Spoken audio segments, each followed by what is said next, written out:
In this video I'm going to show you guys how to view your own Snapchat story on Snapchat.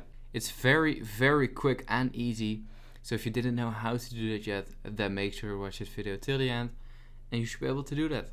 Let's get started. So first of all, what you want to do is just add something to your Snapchat story, just like this, and then click on send to and click on my story at the top and click on send. This will post it to your story.